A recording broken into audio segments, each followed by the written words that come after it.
guys, bear with me just a moment, trying to set things up still.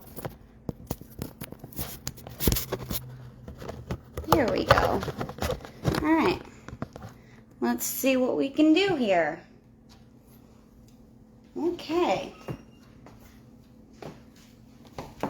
Oh, hang tight, I forgot my candles.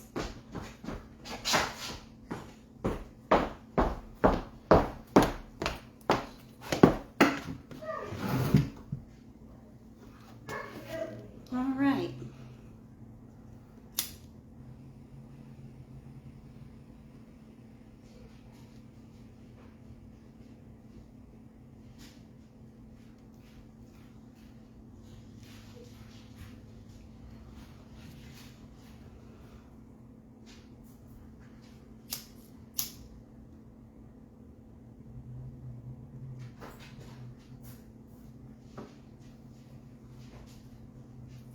I'm not sure how many people we've got here yet. This is my first ever live stream, so you guys get to join me in a new experience. Okay, so there are some things that I would like to do tonight with you guys and explain to you so that you get a better idea of what we're all about, really. So, I'm not sure if we have lots of people on yet or not. We're just going to go ahead. All right.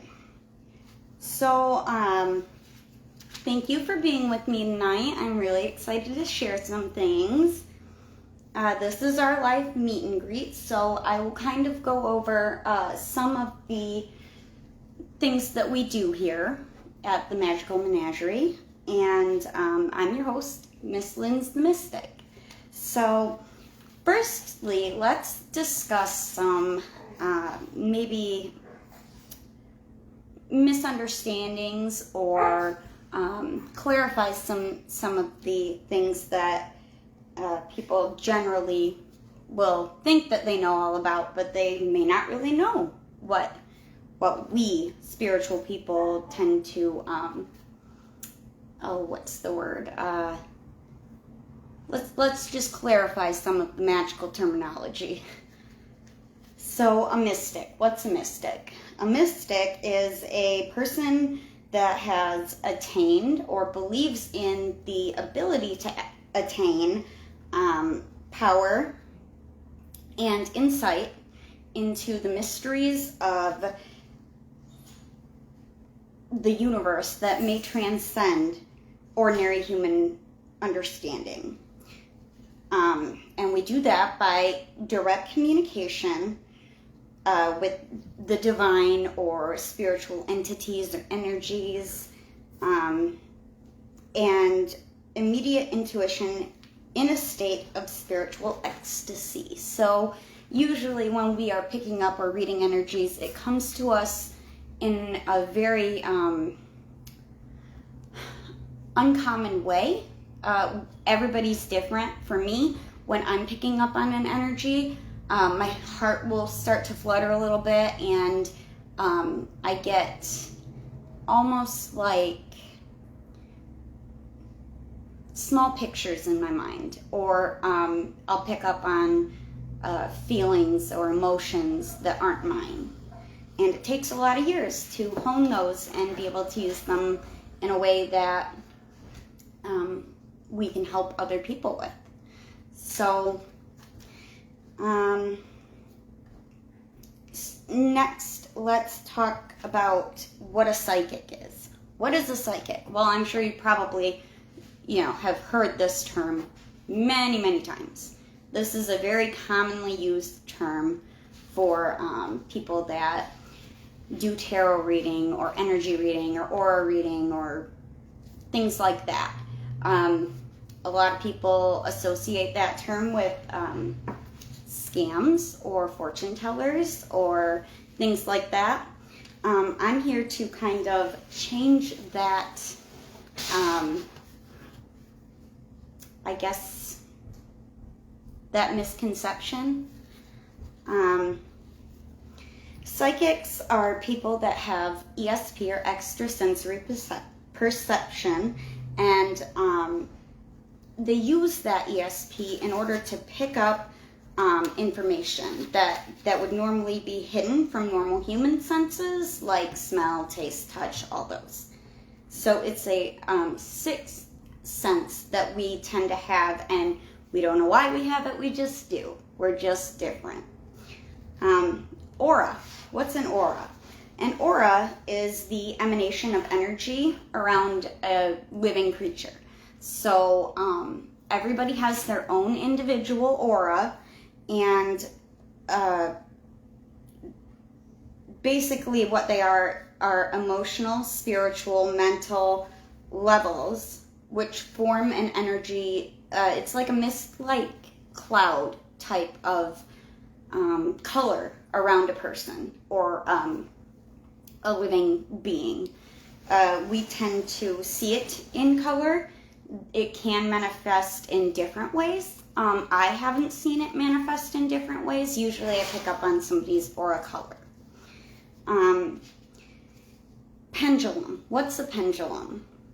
So I have one here on my little Magickal setup here. This is a pendulum. It's weighted, usually by a crystal or a gemstone that serves one metaphysical purpose. So this is quartz. That's like the all-purpose stone. And basically, you just hold it over a pendulum board like this. Here, let's get it a little closer, shall we?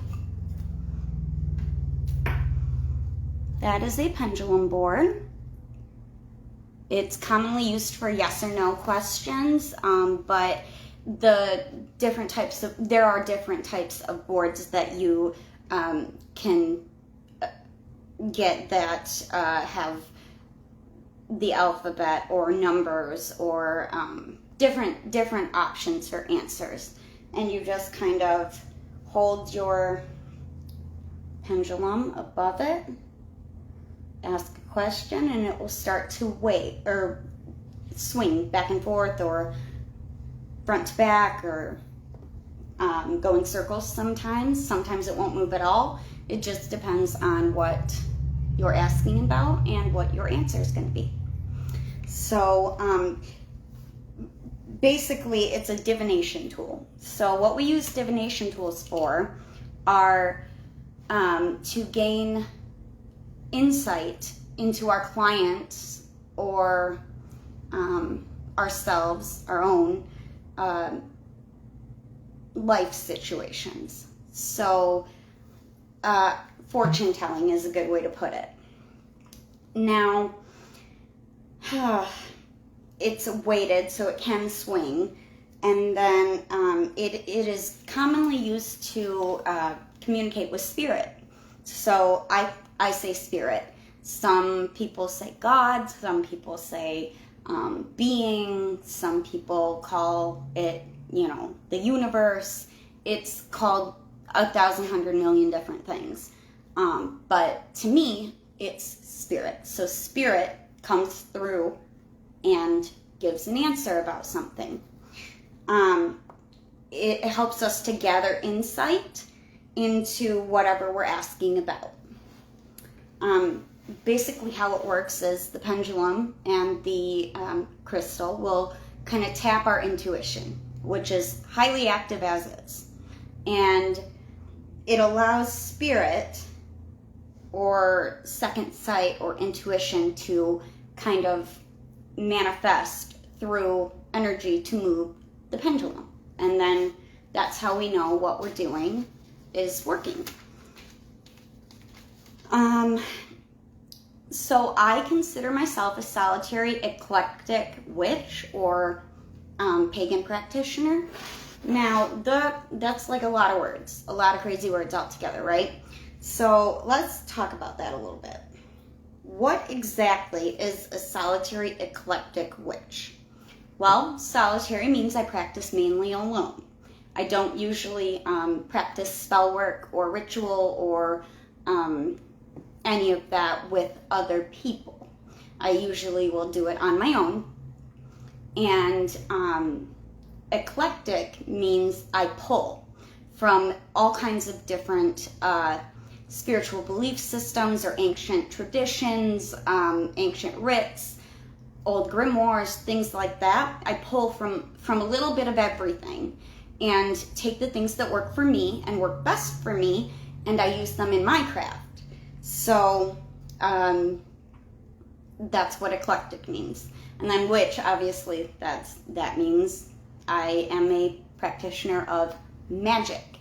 Now, paganism is a bit different. I do consider myself a pagan, but I am non-religious. I'm a non-religious pagan. There are religious pagans. I am not one of them. So pagans, as a whole, they have a belief that nature and the universe and elements and things like that are very sacred. They believe that spirit or nature or whatever guides them, and that if they abide by the laws of the universe, be kind to one another, don't manipulate somebody, don't harm other people. Generally speaking, those are things that you're going to see a lot in those types of, I'm going to say religion, but they're not really religions, not all of them. So it just really depends, and we'll get more into that on a different live. I'll go way more deep into that term. So I've had a couple people come to my page and let me know that I spelled magic wrong, and I just wanted to let everyone know. No, I know that you're all used to me, or to magic being spelled Magic. Now, we as spiritual practitioners or psychics or fortune tellers or whatever you want to call us, a lot of us will generally spell magic with a CK instead. And the reason we do that is because for us, magic with a C does not describe what we do. That describes a stage act, so pulling a rabbit out of a hat, or illusion, things like that. For actual, authentic, magical practitioners like myself and many other people that I know, we spell magic with a CK. And that involves a witch who has studied and trained in order to perfect their craft and honed their magical abilities for 2 or more years, generally speaking. Now, you can have somebody that refers to themselves as a witch without having to be all study and no practice. And definitely you can have people that have done it for less than 2 years, but generally speaking, that's the definition of the term. So if you look at it like this, magic with a CK means that you have become proficient in your spell work, rituals, magical abilities, energy reading, manipulation, spirit communication, and magical intentions. So I would say that in order for somebody to truly be considered a magical practitioner with a CK, you would most likely be very confident in your ability, and you wouldn't have to worry about how to do things so much because you've already studied, you've already put in your work. Now, that's my feeling. Other people may feel differently, and that's fine.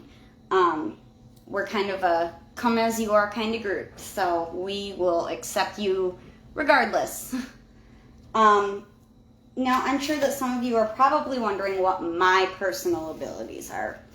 So I pick up on spirit energies and can kind of tune in or out of them as I see fit. And that helps me to obtain information about whatever I'm attempting to do. I read energy. I pick up on vibes from people that I come into contact with.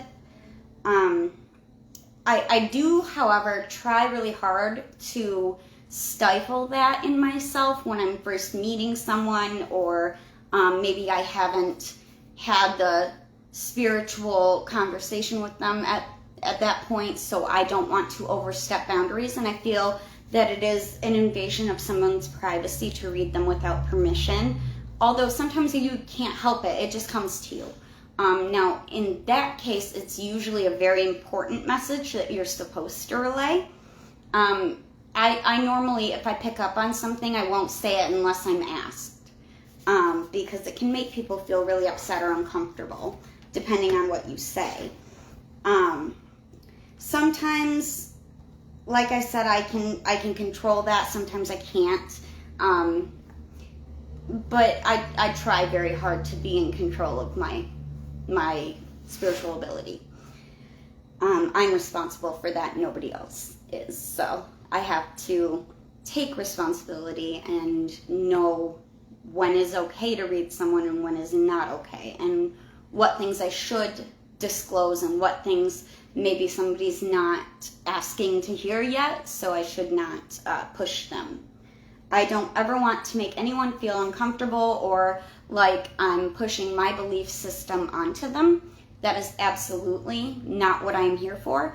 I am here to offer my services and to educate and open a community to understanding things that maybe are not very well understood in society currently. So I'll show you a few things. We'll go over some of the things that I have here on hand at the Menagerie. So this is my spirit bell. This is what I use to kind of calm or soothe energies that may be a little bit hyped up. It is good for like sound readings. There's a lot that goes into sound. Sound is a huge thing that we as practitioners will use in spellcraft, in ritual, in intent work, all of that. So sound can be very useful. You've met my pendulum, so we won't go over that again. Now, a lot of people use crystals or gemstones, and here's just an example of one. I have several laid out here, but this one here is Rainbow Moonstone, and it is very, very pretty. One of my favorite stones in the world. They all have different metaphysical purposes, and quartz is one of our multi-purpose stones, as I like to call it. It usually can be substituted for other different crystals in spell work or in cleansings, clearings, things like that. We use a lot of the quartz crystals. They just tend to be very versatile. So let's look at some of my tarot decks. So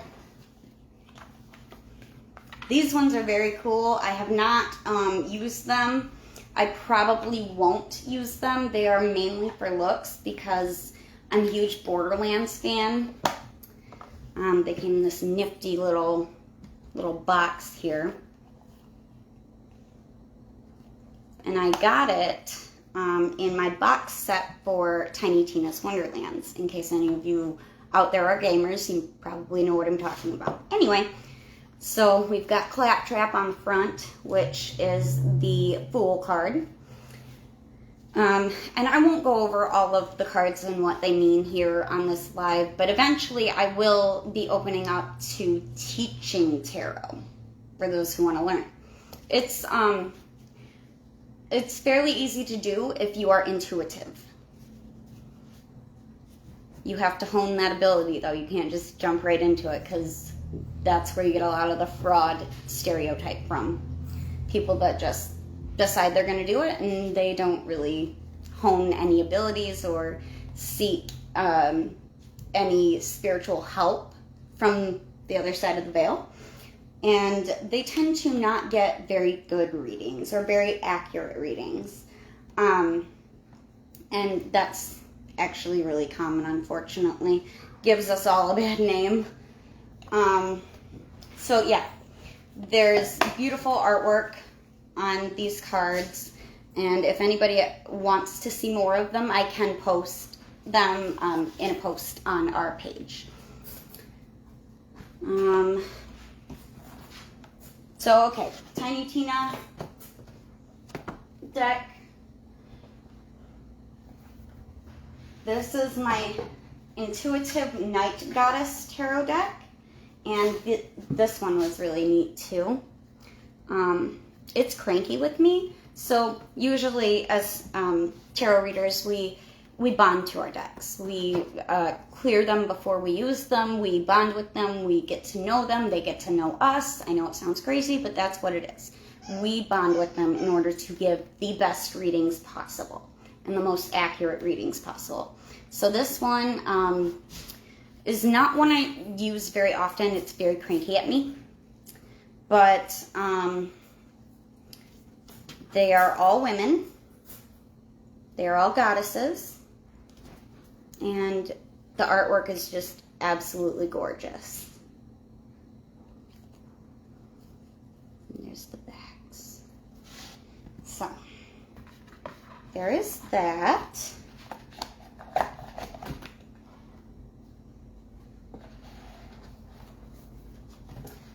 Okay, so I have an oracle deck that I pulled out to show you guys. Now, an oracle deck is not a tarot deck. It is not the same thing. It is a form of cartomancy, which is the same overall term for tarot, but it is not the same thing. An oracle deck is very different. It is not set by the same cards. So in tarot, you have the major arcana and the minor arcana. The major arcana is all of your number cards. So the Fool is 0, and then it goes so on and so forth. Anyway, we'll get into that more so later on. Right now, I am mainly just going to show you my oracle cards. We'll get more into how tarot works and the major arcana, minor arcana, and the suits of the minor arcana. This is my Isis oracle deck. And so you'll see that with these cards, they have descriptions on them, because each of them has a different meaning. And normally with oracle cards, you will get each card that means something different. So they aren't usually ever the same. But the artwork is absolutely beautiful.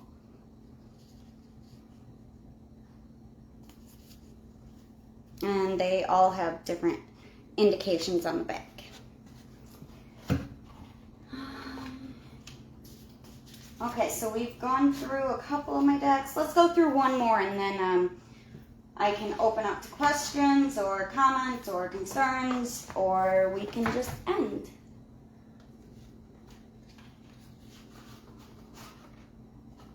Now this is my bonded deck. This deck is the deck I use generally for all readings, just because I'm bonded to it. It is my partner. Now this deck I use all the time. And it is a generic Rider-Waite art style, so all of my cards match what people may or may not know as the Rider-Waite tarot deck.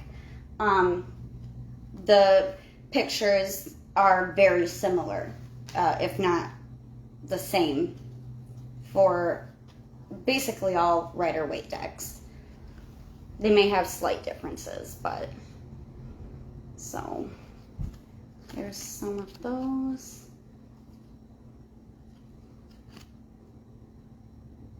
That's one of the major Arcana cards. And there's the back of those cards. So, that's a little bit about us, the tools that we use, the terms that we use, and yeah. So, I'm not sure if anybody would like to ask any questions or make any comments, or maybe we just say, all right, cool, we've done it. So that'll be up to you guys. I haven't really checked any of my reactions or anything yet, so I'm excited to do that. And keep in mind, we will be doing many of these lives in order to get people more involved in our community.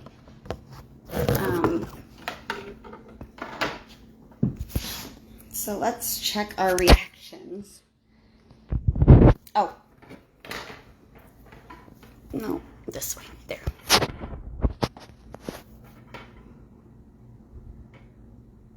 I thought that was pretty cool. I was really excited to put it on the wall. And then the Zenden. Okay. I don't know how to do this, so y'all are just coming right along.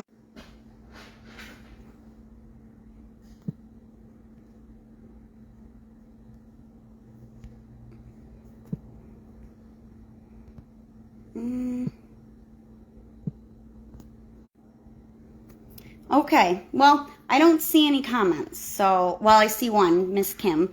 Oh, and unfortunately, Sarah did not make it to our live tonight, but that's all right. We will get more into having guests on as we build our base, our community base. So I am really glad that you guys joined me tonight. Thank you so much for your support. If there is anything that I can do for you or any information that I can get you, please don't hesitate to reach out. Part of this was reading for people, and the other part, the bigger part, was creating a community where I could help people who were interested get into how everything works. All right, so that's it. Thanks, guys. Have a great night.